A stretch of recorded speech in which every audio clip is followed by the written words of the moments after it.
नमस्कार। राजस्थान की तमाम फटाफट खबरों में आपका स्वागत है। राजस्थान की खबरों के लिए आपसे निवेदन कि यदि आपने हमारे चैनल को सब्सक्राइब नहीं किया तो कृपया करके आपके अपने चैनल को सब्सक्राइब कर लें। आप सब्सक्राइब करते हैं तो हमें हिम्मत होती है सही और सच्ची खबरें आप तक पहुंचाने की। तो क्या है राजस्थान के लिए आज की बड़ी खबर।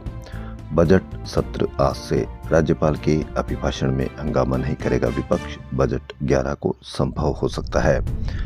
राज्य की भजनलाल शर्मा सरकार का तीसरा बजट आज से शुरू हो रहा है। बजट सत्र विधानसभा में पहले दिन राज्यपाल का अभिभाषण होगा। सर्वदलीय बैठक में विपक्ष ने भरोसा दिया है कि वे हंगामा नहीं करेंगे। बजट 11 फरवरी को संभावित है। इस पर मुहर विधानसभा की कार्य सलाहकार समिति की बुधवार को होने वाली बैठक में लग जाएगी। बजट सत्र में OMR शीट में फर्जीवाड़ा प्रकरण में कांग्रेस और भाजपा के विधायक आमने सामने होंगे। वहीं विधायक निधि में भ्रष्टाचार, पंचायत निकाय चुनाव में देरी और सरकार के अशांत क्षेत्र बिल का मुद्दे गर्म रहेंगे। सदन में विधानसभा के बजट सत्र की शुरुआत राज्यपाल हरिभाऊ बागड़े के अभिभाषण के साथ होगी। राज्यपाल का अभिभाषण खत्म होने के आधे घंटे बाद विधानसभा की कार्रवाई शुरू होगी। इसमें विधायक संबंधी काम निपटाने के बाद दिवंगत नेताओं को श्रद्धांजलि दी जाएगी। इसके बाद गुरुवार तक कार्रवाई स्थगित रहेगी। बजट सत्र हंगामेदार होने की संभावना है। बजट सत्र हंगामेदार रहेगा। OMR शीट गड़बड़ी मामले में सदन में कांग्रेस और बीजेपी विधायक आमने सामने होंगे। मामले में अभी सीएम और पूर्व सीएम के अलावा कांग्रेस और भाजपा नेताओं के बीच बयानों के वार पलटवार चल रहे हैं। कांग्रेस इस मुद्दे पर विधानसभा में सरकार को घेरने की रणनीति बना रही है। बीजेपी बजट सत्र से एक दिन पहले ही विधायक दल की बैठक करके कांग्रेस के हमलों को जवाब देने की रणनीति बना ली है। वहीं कांग्रेस ने आज शाम 6 बजे विधायक दल की बैठक बुलाई है। राजस्थान में अफसर कर्मचारियों के तबादलों पर सरकार ने 7 फरवरी तक रोक बढ़ाकर अब 14 फरवरी तक कर दी है। पहले SIR के कारण 7 फरवरी तक तबादलों पर रोक थी। अब 26 जनवरी के आदेश में संशोधन किया है। प्रशासनिक सुधार विभाग के नए आदेश के अनुसार 14 फरवरी तक ट्रांसफर पर रोक रहेगी। किसी विशेष परिस्थिति में चुनाव आयोग से अनुमति लेनी होगी। 14 फरवरी को फाइनल वोटर लिस्ट का प्रकाशन होगा। इसके बाद SIR प्रक्रिया से जुड़े कर्मचारियों के तबादलों पर रोक नहीं रहेगी। या तो थार हादसे में मार देती है या कोई दूसरी कार तेज रफ्तार से किसी न किसी को मार देती है, लेकिन जब एम्बुलेंस ही तेज रफ्तार में चले और वो पलट जाए तो मरीज व भाई की मौत हो गई। जी हाँ, बड़ी खबर। राजस्थान में 6 अलग अलग सड़क हादसों में 2 भाइयों, 4 दोस्त, मां, 2 बेटियों और 2 मासूमों सहित 13 लोगों की मौत हो गई। एक गर्भवती सहित 3 लोग गंभीर और 6 घायल हैं। जयपुर के करधनी इलाके में मंगलवार शाम 7 बजे एक्सप्रेस वे पर निवारू पुलिया के पास हार्ट पेशेंट को चोमू से जयपुर लेकर आ रही एम्बुलेंस पलट गई। हादसे में एम्बुलेंस में सवार मरीज, उनके 3 भाई, एम्बुलेंस चालक, कंपाउंडर व एक अन्य घायल हो गए। लोगों ने सभी को कांवटिया और आसपास के अस्पतालों में पहुंचाया, जहां मरीज झुंझुनू के गुडागोट निवासी सिराजुद्दीन और उनके छोटे भाई फिरोज अली को मृत घोषित कर दिया गया। आपने आए दिन देखा होगा कि एम्बुलेंस की रफ्तार कितनी तेज रहती है। एम्बुलेंस को छूट दी जाती है कि वह कहीं पर भी चले, कैसे भी चले, लाइट को पार करे, लेकिन तेज चलना उसको इसकी छूट है या नहीं, इस पर भी आप अवश्य कमेंट करें। वहीं गूगल मैप ने एक और बड़ा हादसा काम किया। गूगल मैप ने हरियाणा से जयपुर घूमने आए पर्यटकों की कार को रविवार दोपहर 3:30 बजे बिरला मंदिर की सीढ़ियों पर ही उतार दिया। कार मोती डूंगरी गणेश मंदिर के सामने से तेजी से बिरला मंदिर परिसर में घुसी। पार्किंग वाले ने रुकने का इशारा किया, लेकिन चालक ने कार आगे जाकर दाईं ओर मोड़ दी। सीढ़ियों पर उतरते ही कार फंस गई। कार से 4 लोग उतरे। जी हाँ, गूगल मैप तो ठीक है, लेकिन यदि आप किसी मंदिर में घुस रहे हैं तो इसका तो अंदाजा होना ही चाहिए। सर्दी के आखिरी फेज में मावठ से मौसम का मिजाज बदल रहा है। एक ही हफ्ते में लगातार दूसरे पश्चिमी विक्षोभ के असर से बीते 24 घंटे में राजस्थान के 12 से अधिक शहरों में अचानक ओले बारिश का दौर चला। मेघ गर्जन के साथ बारिश होने से दिन के तापमान में गिरावट हुई। हालांकि बीती रात में पश्चिमी विक्षोभ के असर से तापमान में बढ़ोतरी हुई है। मौसम विभाग के अनुसार पश्चिमी विक्षोभ का असर 24 घंटे में खत्म हो जाएगा। मौसम साफ होते ही रात में पारा 5 डिग्री तक गिरेगा। वहीं बिजली गिरने से सीकर, अलवर, भरतपुर में एक महिला, मंडाना में एक युवक की मौत हो गई। जयपुर में मंगलवार को चांदी ने एक बार फिर उछाल लिया। सोने की कीमतों में भी जबरदस्त उछाल देखने को मिला। सबसे बड़ी छलांग चांदी की कीमत ने लगाई। मंगलवार को 1 किलो चांदी का भाव 12,500 रुपये बढ़कर पहली बार 3,54,000 रुपये पर पहुंच गया। पिछले हफ्ते भी चांदी में जबरदस्त तेजी देखी गई थी, तब ये 52,500 रुपये यानी 17% उछलकर पहली बार 3 लाख रुपये प्रति किलो के पार पहुंची थी। इसी तरह 24 कैरेट सोने का भाव 4,000 रुपये चढ़कर पहली बार 1,64,000 रुपये के प्रति 10 ग्राम पर पहुंच गया। इससे पहले 21 जनवरी को सोना 4,000 रुपये महंगा हुआ था। यानी अब आप निश्चिंत रहिए, न तो आप मंगलसूत्र बनवा सकते, नहीं कोई इसको चुरा सकता है।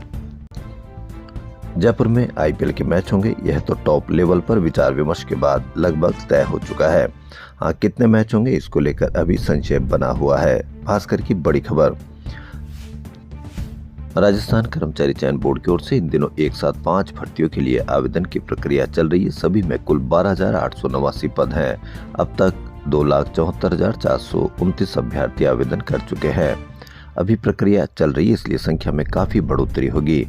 सबसे अधिक पद एलडीसी में 10,644 और सबसे कम महिला पर्यवेक्षक में 72 पद है। चयन बोर्ड ने इन सभी भर्तियों की प्रस्तावित परीक्षा तिथि भी घोषित कर रखी है। भास्कर की एक और बड़ी खबर, उच्च शिक्षा विभाग ने छात्रों को मिलने वाली स्कॉलरशिप का बंटाधार कर दिया। योजनाओं के हालात यह है कि विभाग ने स्वतंत्रता सेनानियों के बच्चों और शहीदों के आश्रितों को वजीफा मात्र 60 रुपए और 300 रुपए तय कर रखा है, दिया जाता है। इसे लेने के लिए आवेदन ही नहीं आ रहे। विभाग हर साल ऑफलाइन आवेदन मांगकर वाहवाही लूट रहा है। सालों से स्कॉलरशिप बढ़ोतरी या इन योजनाओं में बदलाव को लेकर कोई प्रस्ताव तक नहीं बना।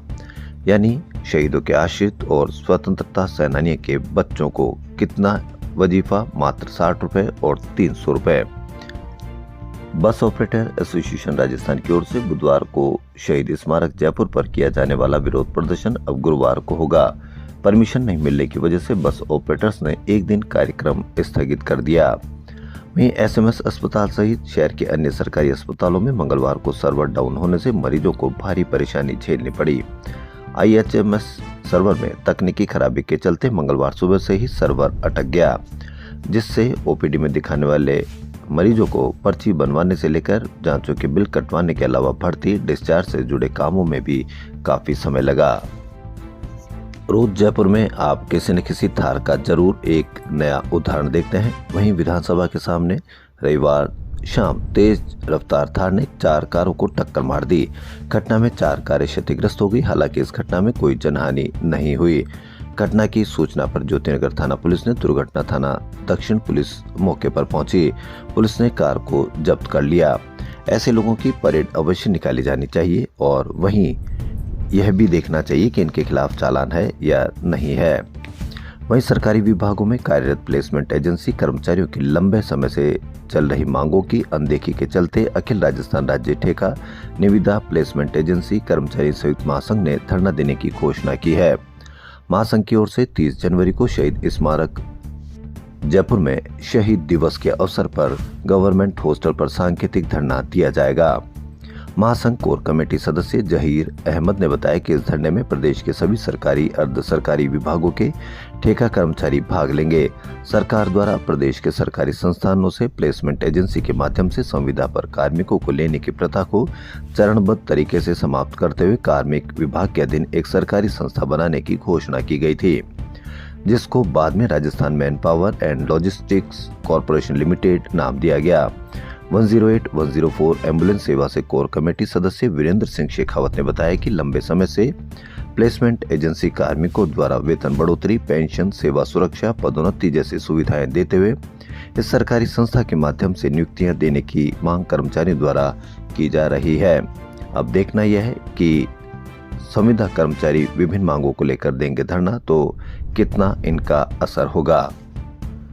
जयपुर शहर में निर्माण सामग्री की सप्लाई का हवाला देकर नियमों का उल्लंघन कर रहे डंपर और सीमेंट मिक्सर वाहनों के खिलाफ ट्रैफिक पुलिस ने विशेष अभियान चलाया। राजस्व मामलों की ऑनलाइन सुनवाई लागू करने के विरोध में अधिवक्ताओं का आंदोलन मंगलवार को भी जारी रहा। जिला बार एसोसिएशन के आह्वान पर अधिवक्ताओं ने पंजीयन एवं मुद्रांक विभाग में कामकाज बाधित रखा, जिसके चलते भूखंड, मकान और अन्य संपत्तियों से जुड़े दस्तावेजों की रजिस्ट्री नहीं हो सकी। रजिस्ट्री ठप होने से आमजन, खरीदार, विक्रेता, बिल्डर्स और बैंकिंग क्षेत्र सभी प्रभावित हो रहे हैं। आर्थिक गतिविधियों पर इसका व्यापक असर पड़ा है। जयपुर में 10 दिन से काम ठप, 1200 करोड़ रुपए की राजस्व हानि, 7000 रजिस्ट्रियां अटकी। 503 मांगों के समर्थन में मूल ओबीसी महासभा संयुक्त राजस्थान बुधवार से प्रदेश में व्यापक जन जागरण अभियान शुरू करेंगे। अभियान के दौरान प्रदेश के राष्ट्रीय पार्टियों के प्रदेशाध्यक्षों और सभी 200 विधानसभा सदस्यों सहित लोकसभा व राज्यसभा सदस्यों से विभिन्न मांगों के समर्थन में मांग पत्र सौंपकर समर्थन मांगा जाएगा। मिस डेजर्ट राजस्थान का पहला जयपुर ऑडिशन आयोजित किया गया। इसमें प्रदेश भर से करीब 60 मॉडल्स ने भाग लिया। उन्होंने अपनी कला, आत्मविश्वास व टैलेंट का प्रदर्शन किया। शो के आयोजक नरेंद्र कुमार गंगवाल व अरुण कुमार सिंह ने बताया कि जयपुर के बाद अब उदयपुर और जोधपुर में भी ऑडिशन आयोजित किए जाएंगे। फरवरी में सेमीफाइनल और मार्च में जयपुर में ग्रैंड फिनाले होगा। राजस्थान की राजधानी जयपुर में 5 कोर्ट एसएमएस इंडोर स्टेडियम के और 11 कोर्ट बैडमिंटन हॉल के इन दोनों जगह मंगलवार को देश भर से आए शटलर्स प्रैक्टिस में मशगूल थे। यहां आज से योनेक्स सनराइज सब जूनियर रैंकिंग प्रतियोगिता शुरू हो रही है। पहले दिन 500 मैच खेले जाएंगे। ये सभी मैच क्वालिफाइंग राउंड के होंगे। दुनिया के सबसे बड़े 7.1 फीट और 65 किलो वजनी व 10 लाख रुपए में तैयार हुआ कॉग्निवेरा पोलो कप ट्रॉफी के लिए जंग मंगलवार से शुरू हो गई। राजस्थान पोलो क्लब मैदान पर पहले ही मैच में पद्मनाभ सिंह ने तिकड़ी सहित 6 गोल कर अपनी जयपुर टीम को थंडर बोल्ट पर 10 के मुकाबले 6.5 के अंतर से जीत दिलाई। भवानी कालवी ने 3 और लॉन्स वॉटसन ने 1 गोल किया। दूसरे चक्कर तक जयपुर टीम 5.53 से पिछड़ रही थी। रामबाग पोलो क्लब मैदान पर हुए मैच का आनंद लेने बॉलीवुड स्टार मलाइका अरोड़ा भी पहुंची। इस अवसर पर प्रदेश कांग्रेस अध्यक्ष गोविंद सिंह डोटासरा, नेता प्रतिपक्ष टीकाराम जूली, पुष्पेंद्र भारद्वाज और वैभव गहलोत भी उपस्थित थे। कॉग्निवेरा के MD and CEO Kamlesh Sharma ने सभी का स्वागत किया। राजस्थान की खबरों में फिलहाल इतना ही। धन्यवाद।